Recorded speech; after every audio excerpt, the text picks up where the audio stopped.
Hanumangarh junction के व्यापार मंडल धर्मशाला में जिला स्तरीय कन्वेंशन का हुआ आयोजन। जानबूझकर सुनियोजित तरीके से बढ़ाई जा रही है नफरत। पूर्व सांसद सुभाषनी अली, दलित आदिवासी अल्पसंख्यक दमन प्रतिरोध आंदोलन हनुमानगढ़ के बैनर तले गुरुवार को जंक्शन के व्यापार मंडल धर्मशाला में सांप्रदायिक ध्रुवीकरण की राजनीति और जन विरोधी नीतियों के खिलाफ जिला स्तरीय कन्वेंशन का आयोजन किया गया।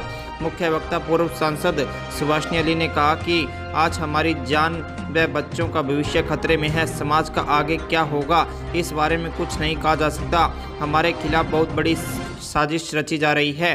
हम सभी को एकजुट होकर उस साजिश को नाकाम करने व अपने समाज को आगे बढ़ाने की लड़ाई लड़नी होगी। उन्होंने कहा कि आज देश में 3 कार्य एक साथ हो रहे हैं। इसके बीच के संदर्भ को समझना है। एक कार्य देश में नफरत और शक बढ़ाने का कार्य किया जा रहा है। लोग कहते हैं यह तो पहले भी था, लेकिन हमारे समाज में पहले नफरत नहीं थी। यह नफरत जानबूझकर बढ़ाई जा रही है। दिल्ली सहित देश के कई राज्यों में राज कर रहे भाजपा से जुड़े आरएसएस के संगठन जानबूझकर सुनियोजित तरीके से नफरत बढ़ाने का काम कर रहे हैं। इसके कई उदाहरण देखने को मिल रहे हैं। उन्होंने कहा कि हनुमानगढ़ जिले की बात करें तो बादरा क्षेत्र में किसी ने पुलिस को शिकायत कर दी कि ईद पर कुछ मुसलमान गाय को काटकर उसका मांस पका रहे हैं। पुलिस ने शिकायत पर कार्रवाई करते हुए कुछ लोगों को गिरफ्तार कर लिया, मांस को जांच के लिए भेज दिया। इसी बीच आरएसएस का एक कार्यकर्ता अलग से मीट लेकर पुलिस के पास जाता है और उस मीट को भी पुलिस ले लेती है और उस मीट की जांच भी तत्काल हो गई। जांच में गाय का मांस होने की बात सामने आई। यह मामला सामने आने के बाद आग लग गई, धरने प्रदर्शन हुए, कर्फ्यू लग गए, लेकिन मुसलमानों से बरामद हुए मीट की रिपोर्ट बाद में आई। रिपोर्ट में वह मांस बकरे का निकला। अब उन मुसलमानों को जमानत मिल गई है। पूर्व सांसद सुभाषनी अली ने कहा कि भाजपा छलनी की तरह है।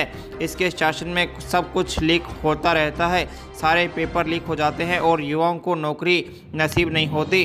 उन्होंने बताया कि उत्तर प्रदेश में पेपर लीक हो गया। वहां के 3 मीडिया कर्मियों ने इसकी खबर प्रकाशित कर दी तो पेपर लीक करने वाले विधायक व विधायक के रिश्तेदार हैं। इसका नतीजा यह हुआ कि पुलिस ने उन तीनों मीडिया कर्मियों के कपड़े उतरवाकर उन्हें पूरे शहर में घुमाया और जेल में डाल दिया। उनकी जमानत पर सुनवाई नहीं हुई, लेकिन शहर के लोगों ने उनके पक्ष में धरना दिया।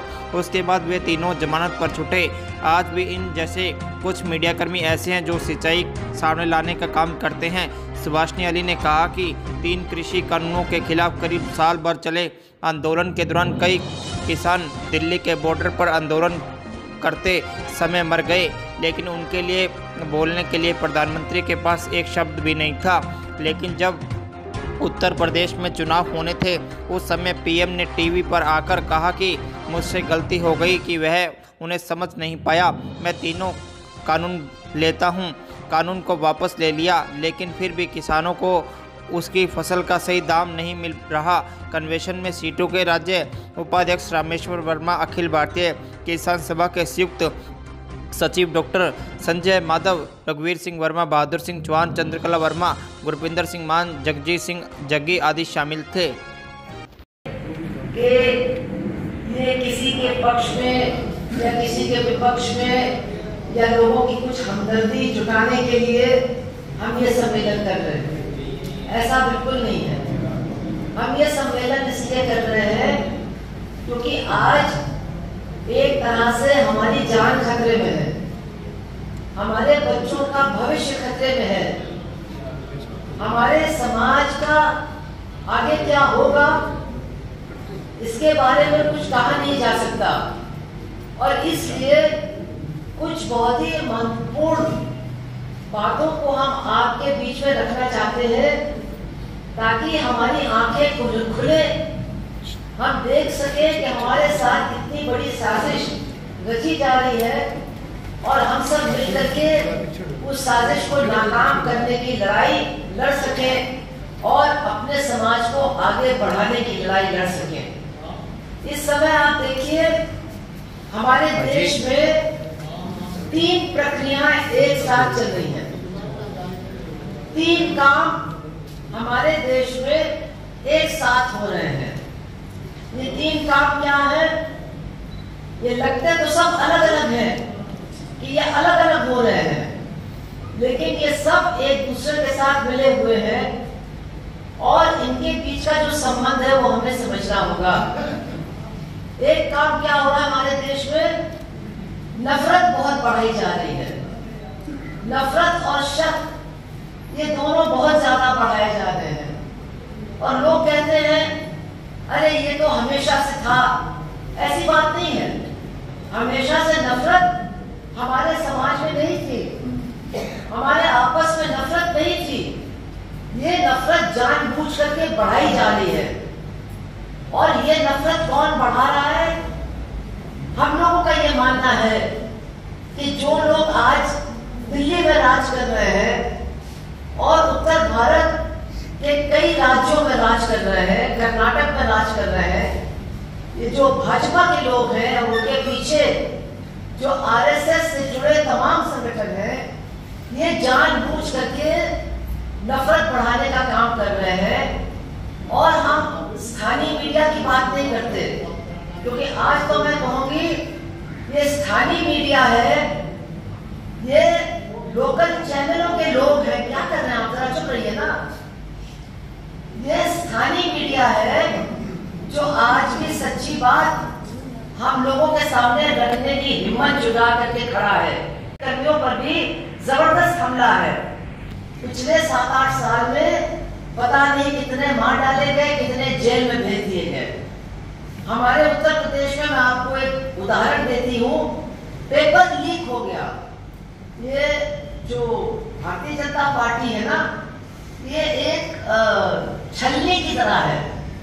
इसके शासन में सब कुछ लीक होता रहता है, सारे पेपर लीक हो जाते हैं और बच्चों को नौकरी नसीब ही नहीं होती है।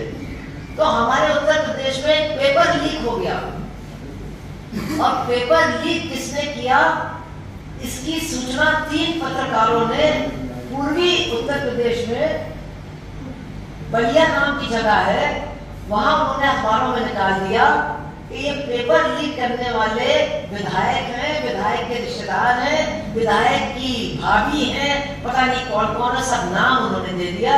इन लोगों ने पेपर लीक किया है क्योंकि इन्हीं के छापा खाने में ये पेपर छपा था। और वो तीनों पत्रकारों को आप समझ लीजिए उनके कपड़े उतार करके शहर में घुमाते हुए पुलिस ने जेल में डालने का काम किया। कोई उनकी जमानत की सुनवाई नहीं।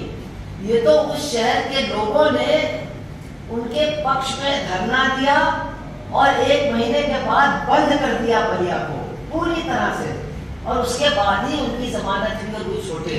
तो हम इनको तो सलाम करेंगे, ये जो पत्रकार है ये आज भी लोगों के सामने सच्ची बात लाने की हिम्मत कर रहे हैं। तो ये नफरत जानबूझ करके बढ़ाई जा रही है, जानबूझ करके सुनियोजित तरीके से नफरत बढ़ाई जा रही है। और इसके मैं आपको उदाहरण बहुत दे सकती हूँ। आपके इस शहर का भी एक बहुत बड़ा उदाहरण है। क्या हुआ यहाँ पर, ईद के समय कुछ लोगों ने पुलिस में जाकर के शिकायत कर दी कि कुछ मुसलमान गाय को काट करके उसका मांस का इस्तेमाल कर रहे हैं, और पुलिस फौरन आई और उन लोगों को गिरफ्तार कर दिया और वो जो मांस था उसको भी जांच के लिए भेज दिया। अब क्या होता है, एक आरएसएस का आदमी अलग से मीट लेकर के पुलिस के पास जाता है और उस मीट को भी पुलिस ले लेती है। पहली बात तो ये है कि आपको शिकायत इनकी मिली है, आप इनके यहाँ से मीट लेकर के गए, अब कोई दूसरा चला आ रहा है, वो आपको मीट दे रहा, आपने लिया क्यों, लेकिन ले लिया, और उसकी जांच फौरन हो गई और जांच में आ गया कि ये गाय का मीट है। आप जरा सोचिए, आप लोग तो यहीं के रहने वाले, आपको मालूम है करीब करीब आग लग गई इस इलाके में, लगी कि नहीं लगी? किसी ने दाएं देखा ना बाएं, आ गया कि गाय की है, चलो भैया अब हमारी माता जी के साथ ये हो गया, हमारी माँ है और हमको इसका बदला लेना है। अब उसके बाद क्या होता है, जो मीट वो आरएसएस वाले ने दिया वो तो गाय का निकला, और जो मीट मुसलमानों से बरामद हुआ वो बकरे का निकला। जब उसकी जांच हुई। यहाँ पर बंद हुआ, यहाँ पर प्रदर्शन हुए, यहाँ पर मेरे ख्याल से 1.5-2 महीना सारा व्यापार सब कुछ बिल्कुल ठप हो गया। वो जो मुसलमान पकड़े गए थे वो शायद कल ही छूट करके आए हैं। और इतना जो हल्ला मचा उसके बारे में हम लोग क्या सोच रहे हैं? क्या हम लोग लोगों से कह रहे हैं कि भाई अब आगे से इस तरह की खबरों पर विश्वास मत करो? क्या हम लोगों में हिम्मत है ऐसे कहने की? कोई अगर आरएसएस वाला है और गाय का गोश्त लेकर के घूम रहा है तो वो साधु महात्मा बनेगा? ये कैसा न्याय चल रहा है इस देश में? ये किस तरह से देश को चलाना चाहते हैं और कहां देश को ले जाना चाहते हैं? आपको खुद सोचना चाहिए। अगर यहाँ कुछ ईमानदार अधिकारी न होते, अगर कोर्ट ने सही फैसला न लिया होता तो आज हनुमानगढ़ में कर्फ्यू होता, यहाँ आप एक दूसरे का गला काट रहे होते, सारा व्यापार और सारा धंधा ठप हो गया होता। तो आज ये सोचना और समझना बहुत जरूरी है कि ये जो नफरत फैलाई जा रही है, ये जानबूझ करके फैलाई जा रही है। हमको और आपको बिल्कुल पागल बनाया जा रहा है और इसके पीछे एक बहुत बड़ी साजिश है जो मैं बाद में आपको बताऊंगी। लेकिन सबसे पहले तो इस सच्चाई को पहचानिए कि ये नफरत जानबूझ करके फैलाई जा रही है, ये पूरे देश में फैलाई जा रही है और अब ये इंग्लैंड में पहुंच गई है। अभी 2 दिन पहले इंग्लैंड में भी दंगा होते बचा है। बिल्कुल उसी तरह से उसकी प्लानिंग की गई जिस तरह से यहाँ की जाती है। कि वहाँ जो हमारे हिंदुस्तानी मूल के लोग हैं वो भी एक दूसरे के दुश्मन बन जाए और एक दूसरे का की हत्या करने के लिए अपने घरों से निकले। इतनी दूर तक ये साजिश जारी है। तो एक तरफ तो नफरत बढ़ाई जा रही है और दूसरी तरफ क्या हो रहा है? दूसरी तरफ गरीबी, बेकारी, बेरोजगारी, यानी लोगों की तबाही बढ़ रही है। हम आपसे पूछना चाहते हैं कि 2 साल पहले आप ज्यादा खुशहाल थे कि आज ज्यादा खुशहाल हैं? हमारी महिलाएं हमसे रो के कहती कि हमारे पास कोई काम ही नहीं, हमारे पास कोई काम नहीं है और महंगाई इतनी है कि जान दे रही है। किसानों का क्या हाल है? 1 साल हमारा किसान जिसमें आप लोग भी थे दिल्ली को घेर करके बैठा कि हमारे जो फसल है उसका सही दाम हमको मिलना चाहिए। ये जो बिजली का आप नया कानून बना रहे हो जिससे बिजली बहुत महंगी हो जाएगी, इस कानून को खत्म करो। 1 साल तक किसान वहां बैठा, 700 किसान मर गए और हमारे प्रधानमंत्री ने एक दिन भी उनको याद नहीं किया। बॉर्डर के ऊपर मर गया, उनके लिए एक शब्द भी हमारे प्रधानमंत्री के पास बोलने के लिए नहीं था। और 1 साल के बाद जब उत्तर प्रदेश में चुनाव होने वाला था तो उन्होंने टीवी पर आकर के कहा कि मुझसे गलती हो गई, मैं आपको समझा नहीं पाया, मैं 5 कानून वापस ले रहा। तो कानून तो वापस ले लिया, लेकिन क्या फसल का सही दाम आपको मिला है? किस साल फसल की लूट हो रही है। गेहूं और धान का भी दाम किसानों को नहीं मिल रहा है। कई जगहों पर तो मिलता ही नहीं था, जहां मिलता था वहां भी नहीं मिल रहा है। और हमने देखा कि मध्य प्रदेश में जो लहसुन की खेती करते हैं उन्होंने अपना लहसुन नदी में बहा दिया क्योंकि उसके लिए कोई भी दाम उनको मिल नहीं रहा था। यही हालत पूरे देश में। जब किसानों की फसल आती है मंडियों में, पता चलता है कि उनको कोई भी दाम, कोई भी सही दाम मिलने वाला नहीं है। और अब तो सरकार ने खरीदना भी बंद कर दिया है और जो बड़े बड़े व्यापारी हैं उन्हीं के हाथ में फसल की खरीद दे दी है। अभी आप देखिए हिमाचल प्रदेश के अंदर जो सेब उगाने वाले किसान हैं वो सड़कों पर बैठ करके घेरे हुए हैं। क्यों? क्योंकि अदानी ने अब सेब खरीदना शुरू कर दिया। पहले साल उसने अच्छा दाम दिया और दूसरे साल कहता है तुम्हारा सेब ठीक नहीं है, वो गोल नहीं है, वो लाल नहीं है, वो ऐसा नहीं है, वो वैसा नहीं है। भाई सेब है, हम क्या करें, जैसा सेब है वैसे ही है। नहीं, इसका दाम बिल्कुल कम उसने कर दिया। और सेब के किसानों ने कहा कि हम तुमको सेब नहीं देंगे, हम मर जाएंगे सड़क के ऊपर, लेकिन हम वाजिब दाम लेकर के रहेंगे। तो ये तो हालत है किसानों की। जो आत्महत्या है वो कम नहीं हो रही है। जो खेत मजदूर है वो भी आज आत्महत्या कर रहे हैं। 1 लाख भूमिहीन खेत मजदूरों ने पिछले 2-3 सालों में आत्महत्या करने का काम किया है। और अब तो ग्रामीण क्षेत्र के बाहर जाइए, जो दहाड़ी का मजदूर है, जो दहाड़ी पर काम करने वाला आदमी है, आज हमारी सरकार हमको बताती है कि सबसे ज्यादा आत्महत्या वो कर रहा है। किसान भी कर रहा है, खेत मजदूर भी कर रहा है, और शहर का दहाड़ी मजदूर भी बहुत बड़ी संख्या में आत्महत्या कर रहा है। क्यों? दूसरी तरफ बेकारी बढ़ रही है, महंगाई बढ़ रही है। आज महिलाओं से पूछिए, यही लोग या इनके जैसी लोग, हमने देखा 5 साल पहले फोटो छपी थी कि सावित्री देवी सिलेंडर लेकर के नाच रही है, और पार्वती देवी भी सिलेंडर लेकर के नाच रही है। और क्यों नाच रही है? कि मोदी जी ने मुफ्त में सिलेंडर दे दिया। अब आप सावित्री और पार्वती से जाके पूछिए, बताइए बहन जी क्या हुआ सिलेंडर को? तो हमने देखा फोटो, एक औरत सिलेंडर के ऊपर बैठ करके लकड़ी के चूल्हे से खाना पका रही है, क्योंकि वो अपना सिलेंडर भरने की क्षमता नहीं रखती है। 1250 रुपए का सिलेंडर क्या है? कहाँ से गरीब आदमी सिलेंडर लाएगा? कहाँ से अपने बच्चों को खिलाएगा? पूरी दुनिया में कोई भी सरकार खाने पीने के सामान पर टैक्स नहीं लगाती है। आटा, दाल, चावल, तेल पर टैक्स नहीं लगाती है।